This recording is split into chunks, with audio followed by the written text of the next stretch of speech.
Hello everyone. तर हे असं तुमच्याबरोबर होतं का? आता हे जे ऑनलाईन वेबसाईट्स आहेत, जे ॲप्स आहेत, ज्यांचे सेल चालू असतात, तर सेल चालू व्हायच्या अगोदर ते आपल्याला खूप वेळा सांगत असतात, आमचा सेल होणार आहे चालू, आमचा सेल होणार आहे चालू. त्याच्यामुळे आपण बऱ्याचशा गोष्टी कार्टमध्ये टाकून ठेवतो. आणि जेव्हा सेल लाईव्ह होतो तेव्हा आपण बघतो अरे ह्याच्या सगळ्याची प्राईस खूप कमी झालेली आहे. त्याच्यामुळे आपल्याला एक असा मोह होतो आणि आपण म्हणतो हे पण घेऊया, ते पण घेऊया, असं बऱ्याच गोष्टी आपण घेतो. आणि तरीसुद्धा एक गिल्ट आपल्या मनात असतो की एवढं सगळं आपण घेतो. तर मग आपण विचार करतो की बघू जेव्हा येईल ना तेव्हा ह्यातलं काय काय रिटर्न करूया. म्हणजे काय आता एवढं सगळं सामान मागवलं आहे तर करू आपण रिटर्न ह्यातलं काय. मग असं होतं, ते सामान येतं.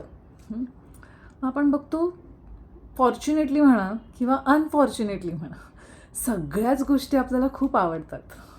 आणि मग आपण असे कन्फ्यूज असतो की बाबा ह्यातलं खरोखर रिटर्न केलं पाहिजे का. आणि आपण शेवटी त्यातलं काहीही रिटर्न करत नाही. तर अशा प्रकारे आपण गरज नसताना, जस्ट बिकॉज त्यांचा सेल होता आणि त्यांनी आपल्याला पहिल्यापासून सांगितलेलं होतं, म्हणून आपण बरीचशी शॉपिंग करतो. थोडे दिवस त्याचा गिल्ट पण घेऊन फिरतो. असं तुमच्याबरोबर होतं का जेव्हा हा जो सेलचा पिरियड असतो ना तो चालू असतो तेव्हा? मला कमेंटमध्ये जरूर कळवा. थँक्यू.